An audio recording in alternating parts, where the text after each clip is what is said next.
አሁንስ በዛ የምር ጭራሽ በልጅ መጣችሁባት። አብርሽ ይስራክን ይስጥክ። ሌላ ምንም የሚልክ ነገር የለም።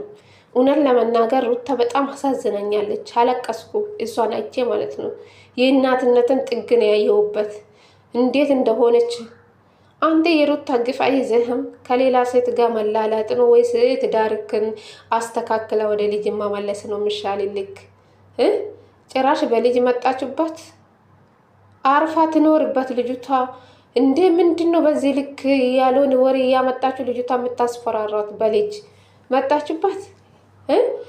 አረ በጣም ነው የሚደብረው። ለተመልካቹ እንኳን ክብር የሚባል ነገር አለ። ክብር ስጡን እንጂ እኛን አታስጨንቁ። የመዳም ስራ ስንት ነገር አለብን። ከስራ ትንሽ ቁጭ ስንል እናንተን ቪዲዮ ስናይ ሁሌ ጭቅጭቅ ነው የምናየው። መቼ ነው የሚያበቀው? ለምንድን ነው ለልጅቷ ሰላሙን የማትሰጡ? ከሩታ አጠገብ ያሉ ሁሉም አስመሳይ ናቸው። በሷ እጅ እየበሉ እየጠጡ መልሶ ነው የሚክዷት። ለምን እንደሆነ አላውቅም። የሩታ ደም መራራ ነው እንዴ ለእናንተ? እኔ ገረመኝ ይሄ ነው። ሰላም ሰላም፣ ጤና ይስጥልኝ ውድና የተከበራችሁ የቻናሌ ቤተሰቦች እንዴት ናችሁ? ደህና ናችሁ? የኔ ደህና ነኝ ፈጣሪ ይመስገን ብያለሁ። የኔ ውድ ቤተሰቦች እንግዲህ ዛሬ ሩታ በራሷ ቤት መጥታለች። ልጅሽ አለ እያሉ መጥቶ ልጅቷን እያስደነግጧታሉ። ያው ተኝቷል አለ። ምንድን ነው የተፈጠረ እያለች ነበረች ሩታ ማለት ነው። ምን ነው በዚህ ልክ ለምን ሰውን ታስደነግጣላችሁ? ሲጀመር ልጅቷ ትኖርበት የትም ቤቷ ትታ የትም አትሄድም። የትም በታምር አልሄዱም ብላለች። በታሪክ አልወጣም ከዚህ ቤት ብላለች። የትም ነው የምትሄደው? እሷ የፈራችው እሷ ብዙ ነገር ያደረገችውን ቤቷን ትታ ነው እንዴ? ለማን ትታ ነው የምትወጣው? እናንተ ምን ቤት ናችሁ? ፈረንጆ የደስታ የሚባል ሰውዬ አልሄድክም እንዴ? እስካሁን ሄዳለሁ ያላልክም ነበር? አውሮፓ አልሄድክም እንዴ? አንተ ከቡታየራ ባልወጣም እንኳን አሜሪካ አውሮፓ ይቅርና ለምን ሄዳለሁ አላልክም እንዴ? ቸው ብላን ነበረ። እንዴት ተመልሳ መጣ ወደ ሩታ ህይወት? አራንቲ ሲራ ቡታየራ ውሸት እኮ አያልቅም ጋይስ። ለማንኛውም ለሩታ ሰላም ስጧት ከቻላችሁ። ከሷ ህይወት እንደውጡ ሁጡ፣ አታስፈልግም። እኔ ዳኒ ሲመጣ እኔ አላማረኝም። እውነት ለመናገር ሩታ ለምን ወደ ራሷ እንዳስጠጋቸው አላውቅም። ዳኒ ምንም አላማረብኝም። ትላንትና እንደፎከረ ነው የሄደ ማለት ነው። ምን ይታወቃል? ከሄርሜላ ጋር የሆነ ነገር ተነጋግሮ ሩታ ልጇን የሆነ ነገር ይዟት ቢሄዱ ምን ይታወቃል? ወይ ሩታ ብዙ ጊዜ ትጣራለች እና ይላሉ፣ ወይ ለአጋዥ ልጇን ትታ ትሄዳለች። ብቻ ከባድ ነው። እውነት እንደምናወራ ነገር አይደለም ሁሉም ነገር ማለት ነው። እና ሩታ ዙራ ላይ ያሉ አንዳቸው አይረቡ። እውነቴ ነው የምላችሁ፣ ሁሉም ካዲ ናቸው። እኔ ሰውን ያየው ከቡዝዬ ነው። ቡዝዬን አየሁ፣ በቃ ተቀየረች፣ በአንዴ ተቀየረች። ወዴት ነው ሄደች? ወደ ወንድሙ ተወግና ሄደች። ከዛ ለውሽምት ወንድሜን ሀደራ ከአንቺ ጋር ይሁን ብላ ሀደራ ለሱ ስትሰጣ ምን ትላላችሁ እስኪ? እዚህ ጋር ሰው ሁሉ በሩታ እጅ በልቶ መልሶ ይክዳታል። ለምን እንደሆነ አላውቅም። ሩታ ምንድናት እንዴ? የተለየ ነገር አላት እንዴ ከሌላ ሰው? ለምን ደግሞ መራራ እንደሆነባቸው አላውቅም። የሆነ ነገር ስታጠፋ የእሷ ነገር በቃ ገኖ ይወጣል፣ ይመራል። ለምን እንደሆነ አላውቅም። እንዴ በጣም ያሳዘነችኝ እግዚአብሔርን ቪዲዮ እስከ መጨረሻ አይቼ ነው አልቅሻለሁ፣ እውነት ለመናገር ማለት ነው። እና የወለዳችሁ እናቶች ታውቃላችሁ ስሜቱ ማለት ነው። እሱን የተረዳውበት ከሩታ ማለት ነው። እና አብርሽ የስራ ግን ፈጣሪ ይስጥክ። የምር የሩታ እንባ ይደርስብሃል አንድ ቀን ማለት ነው። ልጅቷን ህይወትን አበላሸ ወይም ከእሷ ጋር አልቀጠልክም። ከእርጉዝ ጀምራ ወልዳ እንኳን ከልጇ ጋር እንዳትኖር አደረግ። ከእሷ አጠገብ መሆን አልፈለግም። ከውሽምት ጋር ነው የተላላጥክ ያለ እንደ አዲስ ፍቅረኞች። ይሄ ብልግና ነው፣ እውነት ለመናገር በጣም ብልግና ነው። በጣም ነው የምታስጠላው። ምን አለ ይሄ ልጅ በሰላም በፍቅር ብታሳድጉ ማለት ነው። አንድ ላይ ሆናችሁ እነዚህ ከእናንተ ዙሪያ ላይ ያሉ ሰዎችን ከህይወታችሁ ያስወጥታችሁ ምን አለ በሰላም በፍቅር ይሄ ልጅ ብታሳድጉ ማለት ነው። ይሄ ደስተኛ ነው የምትሆነው አብርሽ ማለት ነው። ይህን ቪዲዮ አይተህ ደስተኛ ትሆናለህ። የሩታ ግፍ አይዝህም። ይሄ ልጅ ምን ይላሃል በኋላ ይሄ ልጅ ቢያድግ ማለት ነው። የምር በጣም ነው ያሳዘነኝ፣ በጣም ማለት ነው። እና ለምን በዚህ ልክ የሩታን ልብ የምትሰብሩ የመጣችሁ ሌላ ነገር የምትሏት ያልተፈጠረ ነገር ገና ምንም ነገር እኮ የለም። ሩታ ልጅሽ አለ፣ ልጅሽ አለ፣ ልጅሽ አለ። አዎ አለ። ተኝቶ ነው። ምንድን ነው የተፈጠረ? ልጅሽ ሊወስዱብሽ ነው። ማንም የሚወስደው ሄርሜላ ወይስ ዳኒ? አረ ምን አይነት ጉድ ናቸው ግን! ልጅቷ ለምንድን ነው ሰላም እንደማትሰጡ አላውቅም። በዚህ ልክ ሩታ ማስጨነቅ ለምን አስፈለጊ? በዚህ ልክ ምን አለ ልጅቷ ብትኖርበት፣ ህይወቷን ትኖርበት። በቃ ለምን ሄዳችሁ ትረብሻላችሁ? ምንም ነገር አልተፈጠረም። አሁን ለምን የሩታ ህንባ ለምን ቆይ ለምን ሳቀች? ለምን አላለቀሰችው ነው? ቆይ የእሷ ህንባ ነው እንደምትፈልጉ? የእሷን ሳቅ የእሷን ደስታ አትፈልግም? የምር ምን አይነት ናቸው ግን? ከሩታ ዙራ ላይ ያሉ ሰዎች አንዳቸው አይረቡም ማለት ነው።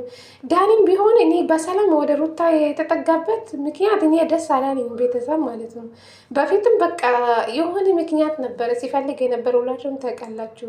በአብርሽ እና በሩታ ዙራ ላይ ዳኒ በጣም ብዙ ነገር አላቅም፣ በአብርሽ ይቀናል ይሆን አላቅም በጣም እኔ እንጃ። ከዚህ በፊት እኔና ዳኒ እሱን ነገር አውቀን ያደረግን ብላለች ግን አሁን ምንም ነገር እኮ የለም። ግን ፈረንጆ ደግሞ ማንኛውን አታምኝ፣ ዳኒን አታምኝ፣ ሄርሜላን አታምኝ። ዳኒና ሄርሜላ ናቸው ታዲያ ተነጋግሮ የሩታ ልጅ ለመሰረቅ የፈለጉ። አረ ምን አይነት ጉድ ነው! አረ ተመልካችም ግራ አታጋቡ። ሩታንም አታስጨንቋት፣ ትኖርበት እንዴ። ወደ ቤተሰቦችሽ ሂጂ፣ ወይም ከዚህ ሀገር ውጭ። የት ነው የምትሄደው? ህግ ያለበት ሀገር ደግሞ ማን ነው በልጅ የሚመጣበት? እንዴ ጉድ እኮ ነው። በልጄ ከመጡብኝ ደግሞ እኔም አልለቅም ብላለች ሩታ ማለት ነው። እጄ ነው አሳልፌ እጄን ለመንግስት ይሰጣሉ እንጂ አልለቃችም ብላለች። ለምን በዚህ ልክ ሩታ የምታስጨንቋት? የእሷ እምባ ያምራችኋል እንዴ? ደስ ይላችኋል? እሷ እንደዚህ ስታለቅሷ ደስተኛ ናችሁ ግን? አረ በጣም ነው የሚደብረው፣ በጣም ነው የሚዘጉ።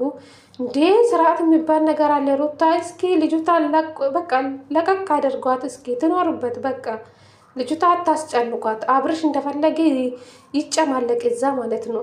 ይህ ባለጌ ማለት ነው። ደግሞ እኔ እንጃ ምኑ እንደምትደግፉ አብርሽ ምኑ እንደምትወዱ አላውቅም። ስራው በቃ ዝሙት እኮ ነው ጋይዝ። አንድ ሴት ልጅ በቃ አፈቀርኩ ብላ መጣች። ከዛ በቁሳቁስ እሷ ወደ ራሷ ለማመጣት ትመጣለች። ዛሬ የሆነ ነገር ለሰው ስጦታ ስለሰጣች እሷ እኮ መልካም ልጅ ናት። በገንዘብ እንደ ሰው ልጅ የምትገዛው በገንዘብ እኮ ነው የገዛችው አብርሽ ማለት ነው። በፍቅር ሳይሆን በገንዘብ ነው የገዛችው። ገባችሁ? የሰው ልጅ በገንዘብ አይገዛም፣ በፍቅር ነው እንጂ የሰው ልጅ መያዝ ያለባችሁ እንጂ በገንዘብ አይገዛ። ሄርሜላ እኮ አሁን አብርሽ ምን ያደረገችው በገንዘብና በቁሳቁስ ነው የያዘችው ማለት ነው። አንዴ ያስወጣች ከአገር ውጭ ሳይሆን አገር ውስጥ ነው። አንዴ ምናምን ኩርፍቱ ምናምን እየዛ ይው ገንዘብ ስለተረፈበት ነው እንደዛ የምታደርጉ። ምን አለ የተቸገረ ሰው ብትሰጠው ማለት ነው። ብዙ አሁን መንገድ ላይ ምግብ የሌላችሁ ልብስ ያጣችሁ አለ፣ ለእነሱ አሰጣ። ለእነዚህ ዩቱበሮች በየወሩ ደህና ደሞዝ የሚያገኙ አብርሽ እኮ ለጥቅም ነው እንጂ እውነት ሄርሜላ ወዷት አፍቅሮ አይደለም። እውነት ለመናገር አብርሽ ማለት ነው ልብ ግዛና ወደ ልጅክ ተመልሰው። የምር ይሄ ልጅ እውነት አሳዝኖኛል እንዴ። እኛንም ለምን ልብ ትሰብራላችሁ? የምር ለምን ሩታ ታስጨንቃላችሁ? አንተ ፈረንጆ፣ አንተ አሽቃባጭ ማለት ነው። የፈለክ ማለት ነው ሩታ ተጋይ ብትሆኑ በዚህ ልክ አታስፈራራችሁ። ለምንድን ነው የምታስፈራሯት እንዴ? በልጅ አይቀለድም። በልጅ ቀልድ የለም። በጣም ነው የሚደብረው። ምንም ቢሆን የወለደች እናት ታውቃለች እመሙ ማለት ነው። እና በልጅ አትምጡበት። የምር እኛንም አታስጨንቁም ማለት ነው። በጣም ያሳዘነች ሩታ ማለት ነው። እግዚአብሔር ስታለቅስ እንዴት እንዳለቀስኩ አላውቅም።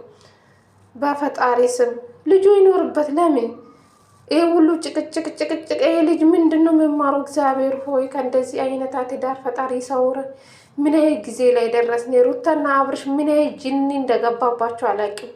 አቤል ወደ እናንተ ህይወት ካመጣችሁ በኋላ ነው አብርሽና የሩታ ህይወት የተበላሸ ማለት ነው። የአቤል የሚባል ሰውዬ አጭር ሰው እኮ ነገረኛ ነው፣ ተንኮለኛ ነው ይባላል። እውነት ይሁን ውሸት ይሁን አላውቅም። በእውነት ነው የምላችሁ። አቤል ወደ አብርሽ ህይወት ከመጣ በኋላ ነው ሩታና በዚህ ልክ ሩታና አብርሽ የተናናቁ፣ እርስ በርስ የተደባበሩ፣ ፍቅራቸው የጠፋ። በቃ እቺ ውሽምት ከመጣች በኋላ ነው በቃ የበለጠ የአብርሽና የሩታ ትዳራችሁ በዚህ ልክ ብትን ያለ ሩታና አብርሽ የተናናቁ በዚህ ነው። በቃ ምን አለ ለዚህ ልጅ ብላችሁ ብትኖሩ አንድ ላይ ማለት ነው በፍቅር። እኔ እንጃ ልዑል አሳዝኖኛ፣ ሩታ አሳዝነኛለች። እግዚአብሔር እንግዲህ የጠብቃችሁ። ሌላ ምን እላለሁ? በጣም አሳዝነኛለች ሴት ልጅ ስለሆነችው ማለት ነው። ቤተሰብ ወንድ ልጅ ወንድ ነው። በቃ ለሴት ልጅ ተጨነቁ ማለት ነው። እኛም ነገ እናገባለን፣ ብዙ ነገር ይኖረናል። ነገ እኛ ላይ ምን እንደሚፈጠር አናውቅም። እና ሩታ በጣም አሳዝነኛለች።